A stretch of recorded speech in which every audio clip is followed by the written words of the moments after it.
नंदी मुनि महाराज की जय।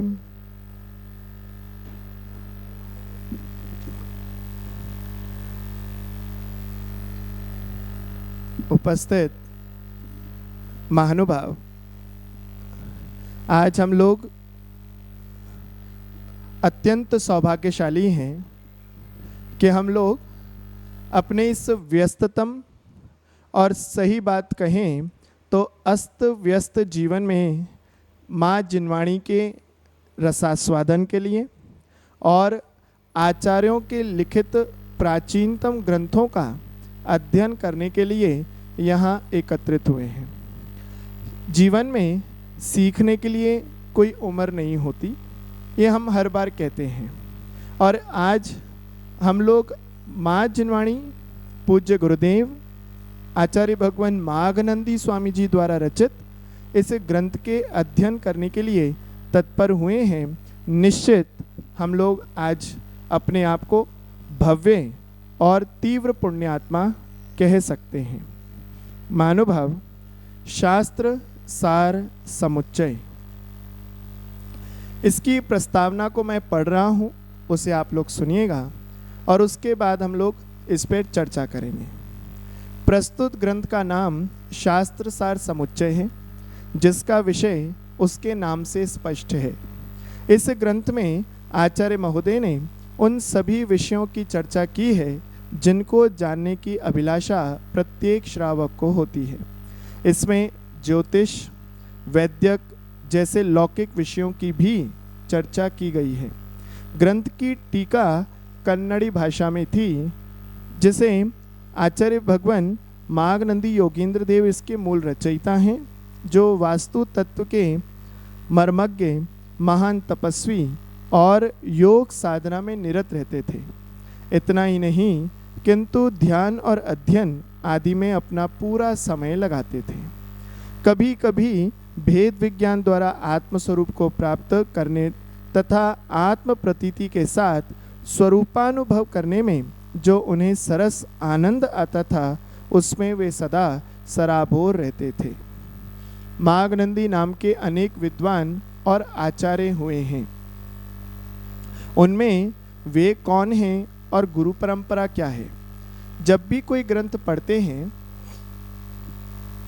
तो ग्रंथ पढ़ने से पहले नाम, कर्ता और उसका परिमाण क्या है, मंगलाचरण किसमें किसको नमस्कार किया है, इन विषयों को देखा जाता है।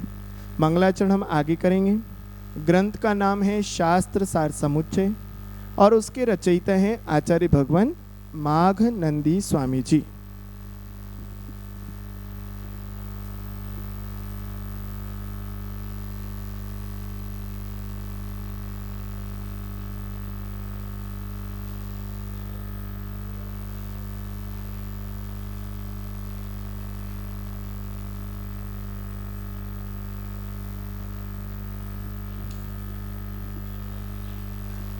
आचार्य भगवान माघनंदी स्वामी जी।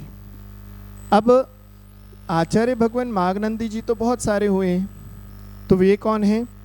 इस ग्रंथ को कह रहे हैं विचारणीय है। इस ग्रंथ की अंतिम प्रशस्ति से ज्ञात होता है कि प्रस्तुत माघनंदी योगेंद्र मूल संघ बलात्कार गण के गुरु विद्वान श्री कुमुदेन्दु थे। यह कुमुदेन्दु प्रतिष्ठा कल्प टिप्पण में भी करता थे, अतः इनका समय संभवतः विक्रम की 12वीं और 13वीं शताब्दी होना चाहिए। ये बात हमें बता रहा है कि ये ग्रंथ कितने साल पुराना हो गया?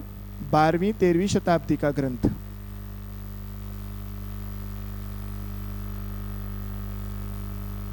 अभी चल रही है 21वीं शताब्दी।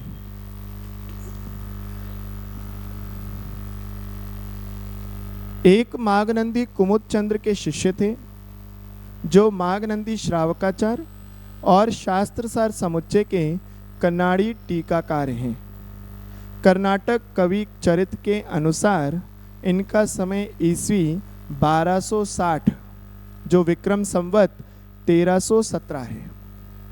शास्त्र सार समुच्चय के कर्ता माघनंदी योगेंद्र इनसे पूर्ववर्ती हैं, यानी जो कन्नड़ी टीका के रचयिता थे उनसे भी पहले हुए मागनंदी स्वामी जी। इस ग्रंथ में क्या विषय रहेगा? इस ग्रंथ में प्रथमानुयोग, चरणानुयोग, कर्णानुयोग और द्रव्यानुयोग के साथ अनगार यानी मुनि और श्रावक के धर्म तथा कर्तव्य का अच्छा विवेचन किया गया है। ग्रंथ की टीका का अनुवाद आचार्य भगवान देशभूषण जी मुनिराज द्वारा हिंदी में किया गया है। वह हिंदी भाषा भाषी जनों के लिए उपयोगी हो गया है।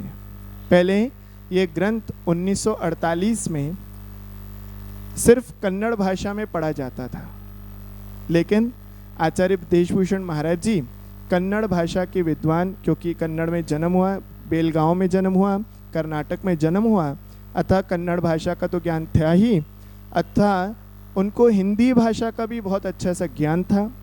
दिल्ली आदि शहरों में उन्होंने चातुर्मास किया और देशभूषण महाराज जी वो महान कृति थे जिन्होंने उस वक्त तत्कालीन संसद सभा में एकमात्र दिगंबर साधु थे जो संसद सभा में जाकर, जो प्रधानमंत्री की सभा थी उसमें जाकर के मीटिंग में सम्मिलित हुए थे जब 25वां भगवान का निर्वाण महोत्सव मनाया गया था। 25वें भगवान महावीर निर्वाण महोत्सव की जो अंतर्राष्ट्रीय सभा बनी थी, सरकार के द्वारा मीटिंग हुई थी, उसमें वह अकेले साधु क्षुल्लक बाहुबली महाराज जी के साथ वह संसद भवन गए थे। उनके द्वारा उन्हें भारत गौरव भी कहा जाता है। उन्होंने इस ग्रंथ की हिंदी टीका की है। इतना हम लोगों के लिए जानना काफ़ी है। आगे इस ग्रंथ को हम लोग देखते हैं और इसकी विशेषता को जाना। कल भी हम लोगों ने देखा था इस ग्रंथ का परिमाण कितना है। तो इस ग्रंथ में 200 सूत्र हैं। कौन सी भाषा का है? तो संस्कृत भाषा का है और 4 अनुयोगों में विभाजित है। प्रथमम, कर्णम, चरणम, द्रव्यम, नमः। ये 4 अनुयोगों में इसको विभाजित किया गया है। इतना हम लोगों के लिए जानना पर्याप्त है इस ग्रंथ की भूमिका के रूप में। अब विषय शुरू होगा आप लोगों के लिए। सबसे पहले प्रथमानुयोग के माध्यम से। प्रथमानुयोग क्या है? प्रथमानुयोग के लिए आचार्य भगवान समंतभद्र स्वामी जी ने रत्नकण श्रावकाचार ग्रंथ में लिखा है, प्रथमानुयोगमर्थाख्यानं चरितं पुराणमपि पुण्यं बोधि समाधि निधानं बोधति बोध समीचीनः। प्रथमानुयोग जो है वह सम्यक श्रुत ज्ञान परमार्थ विषय का कथन करने वाला है। एक पुरुष आश्रित कथा और 63 शिला का पुरुष संबंधी कथा, 2 विषय होते हैं प्रथमानुयोग में, एक चरित्र, एक पुराण।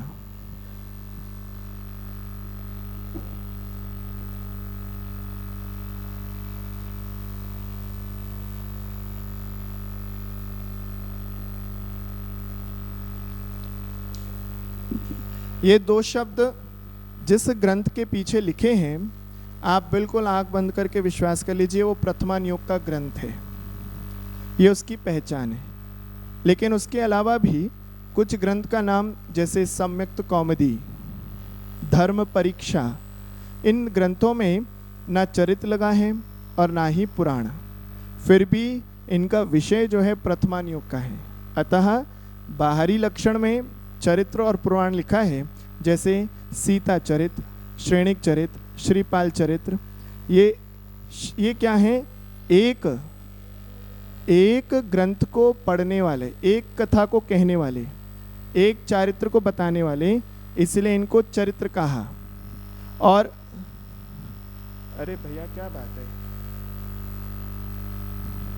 और एक महापुरुषों के 63 शिला का पुरुषों का वर्णन जिसमें चलता है उसको कहते हैं पुराण, जिसमें अनेक साधुओं, इन अनेक महापुरुषों का उल्लेख किया गया है। ठीक है, ये पुराण की और चरित्र की परिभाषा है। अब इसके अलावा इसमें अंतरंग में क्या देखेंगे? तो तीर्थंकर आदि 63 शिला का पुरुषों का जिसमें जीवन कथा, चरित्र का वर्णन हो, उल्लेख हो, उसे कहते हैं प्रथमान योग ग्रंथ। ठीक है, प्रथम पढ़ने योग्य अनुयोग, प्रथमान योग किसे कहते हैं? प्रथम पढ़ने योग्य जो अनुयोग है, सबसे पहले जब भी स्वाध्याय शुरू किया जाता है, प्रारंभिक शिष्य होता है, प्रारंभिक स्वाध्यायार्थी होता है, उसके लिए प्रथमान योग ग्रंथ को पढ़ना चाहिए। सरल होता है। जैसे आप लोग कथा कहानियाँ पढ़कर बचपन में बड़े हुए, मम्मी की कहानियाँ, दादी की कहानियाँ, नानी की कहानियाँ पढ़ी हैं, सुनी हैं, ऐसे ही हम लोगों को पहले प्रारंभिक में जैन आगम में प्रथमान योग दिया। प्रथमान योग में क्या कहा? बोले हमारे महापुरुष हुए थे, उन्होंने ऐसा जीवन जिया, उन्होंने ऐसे तप किया, उन्होंने ऐसा त्याग किया। तो ये चरित्र और पुराण हम लोगों को इतिहास का ज्ञान भी कराते हैं और अपने महापुरुषों के प्रति हमारा श्रद्धान भी दृढ़ कराते हैं, बलिष्ठ करते हैं। हम लोग बिना प्रथमान योग के समाधि नहीं कर पाएंगे। बोधि समाधि निधानम, ये प्रथमान योग के लिए विशेष कहा जाता है। तो सर्वप्रथम पढ़ने योग्य ग्रंथ है, सम्यक दर्शन और समाधि का आधार है।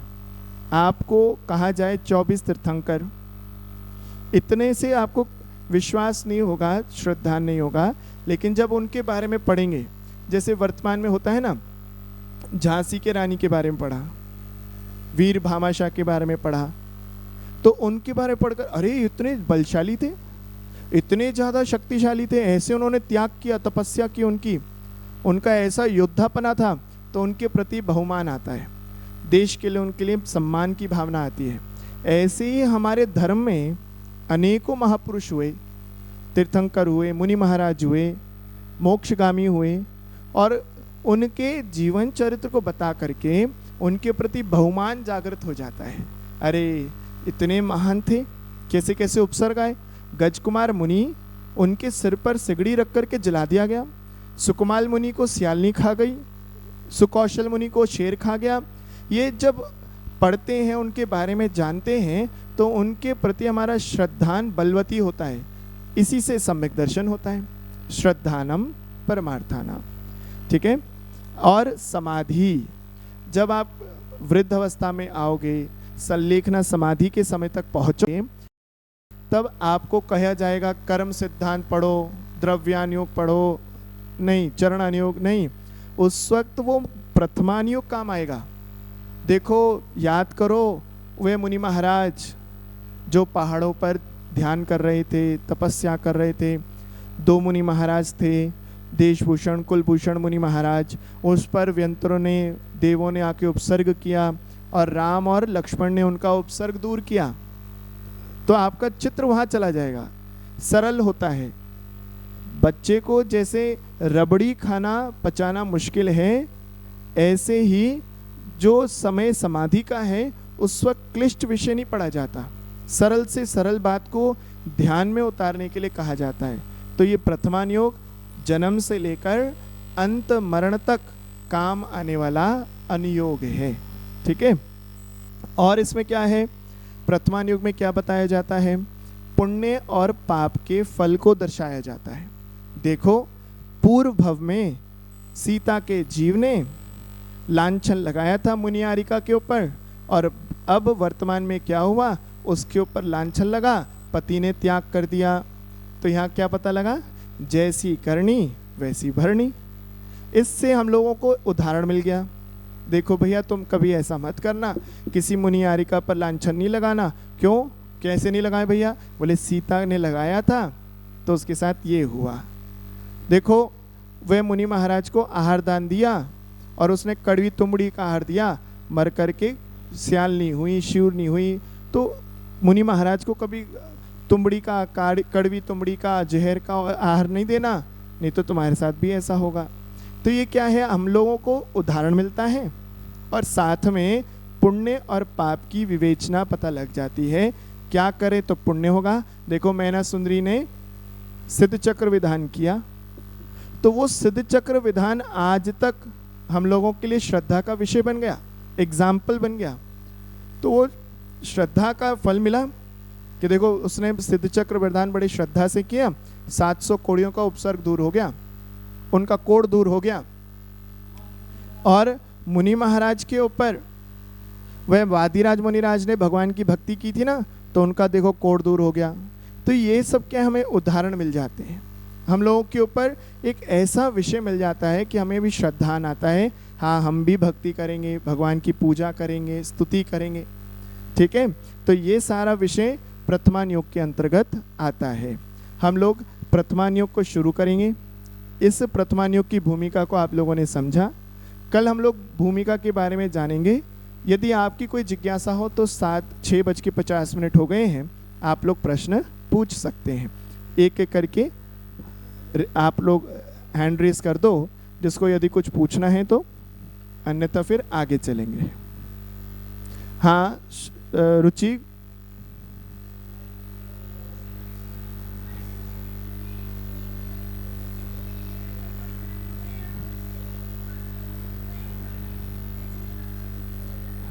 देखो चरित्र मतलब एक, चाहे वो तीर्थंकर हो और चाहे कोई महापुरुष हो। जैसे सुभौम चक्रवर्ती चरित्र, तो वो चक्रवर्ती थे, लेकिन एक चक्रवर्ती की महत्ता भूमिका लेकर के ग्रंथ कहा गया, इसलिए वो चरित्र की श्रेणी में आ गया। और उत्तर पुराण, महापुराण, आदि पुराण, इसमें सभी का संग्रह किया गया। उत्तर पुराण में सभी 24 तीर्थंकर, सभी 63 शिलाका का जीवन चरित्र है, इसलिए उसको पुराण कहा। पद्म पुराण एक ऐसा उदाहरण है जिसमें रामचंद्र जी का जीवन चरित्र है, लेकिन फिर भी उसको चरित्र नहीं कहा। क्यों? क्योंकि उस चरित्र में राम जी का भी चरित्र है, उसमें सीता का भी चरित्र है, भामंडल आदि का भी जीवन चरित्र है, और उसमें देशभूषण कुलभूषण मुनि महाराज का भी जीवन चरित्र है, रावण का भी चरित्र है। सबके जीवन चरित्र भूत भविष्य दिया है, इसलिए उसको पद्म पुराण कह दिया। ठीक है ना, तो कुछ भी हो सकता है, तीर्थंकर भी और महापुरुष भी। सिर्फ एक का। हाँ रोहित,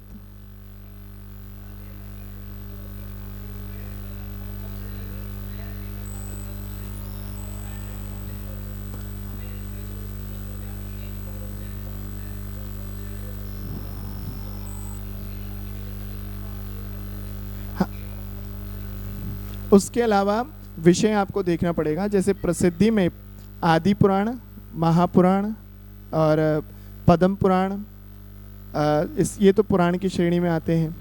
ठीक है, इसके अलावा जीवनधर चरित्र, रामचरित्र, सीता चरित्र, सुभौम चक्रवर्ती चरित्र, सुकुमाल चरित्र, सुकौशल चरित्र, मैना सुंदरी चरित्र, सुर सुंदरी चरित्र, सीता चरित्र, ये सारे चरित्र हैं जो एक एक व्यक्ति को कहा। ऐसे महावीर पुराण, महावीर चरित्र, पार्श्वनाथ चरित्र और आपका शीतलनाथ चरित्र, ये तीर्थंकरों के भी चरित्र हैं। यशोधर चरित्र भी है।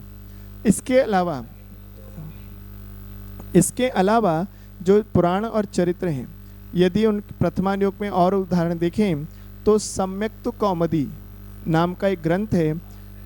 जैसे इसके पीछे ना पुराण लगा है ना चरित्र, लेकिन फिर भी इसमें कथा के माध्यम से सम्यक दर्शन का बहुत सुंदर वर्णन किया है, तो इसलिए प्रथमान योग का ग्रंथ हुआ।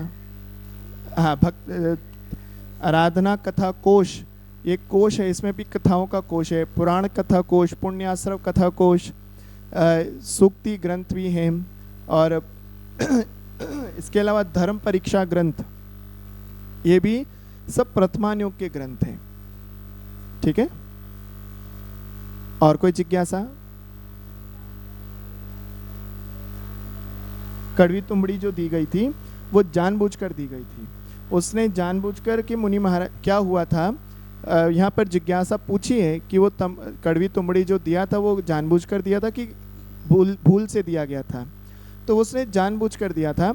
वह ब्राह्मण की पत्नी थी, तो ब्राह्मण ने कहा आज मुनि महाराज आए हैं, तो आज हमारा जो घूमने फिरने जाना था, तो तुम यहीं रहो, मैं जा रहा हूँ। तो वह उसको गुस्सा आ गया कि मुनि महाराज के कारण आज मैं अपने स्वामी के साथ भ्रमण के लिए जा रही थी और वह महोत्सव में ना जा कर के मेरे को यहाँ आहार देना पड़ रहा है। तो उसने कहा ये सब कुछ हुआ इस मुनि महाराज की वजह से। तो वो ब्राह्मणी जो थी उसने मुनि महाराज को कड़वी तुंबड़ी का आहार दे दिया। उसके माध्यम से मुनि महाराज के पेट में ज्वर हो गया, दाह उत्पन्न हुई और प्राणांत हो गया। उसका फिर दुष्फल ये था कि वह आगे जाके शुक्री कुकरी अनेक प्रकार की दुर्गतियों में घटती हुई, ऐसे उसका फल हुआ। तो वह जानबूझकर दिया गया था, द्वेष की वशीभूत होकर के। हाँ अंजू जी।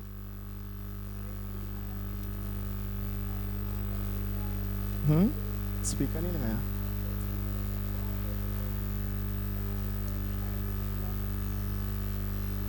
किस चीज का?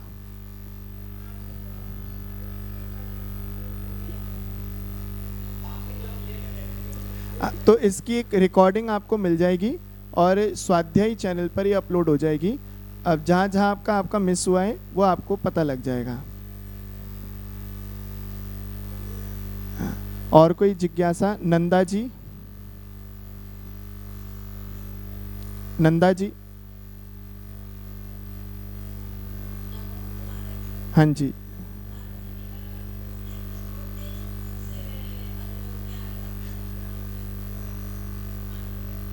नहीं, इष्टोपदेश में आध्यात्मिक उपदेश है, तो वह द्रव्यान योग का विषय है। हाँ, और कोई जिज्ञासा?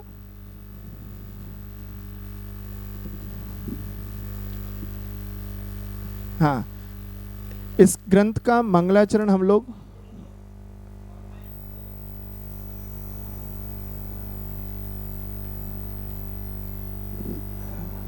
हाँ भैया,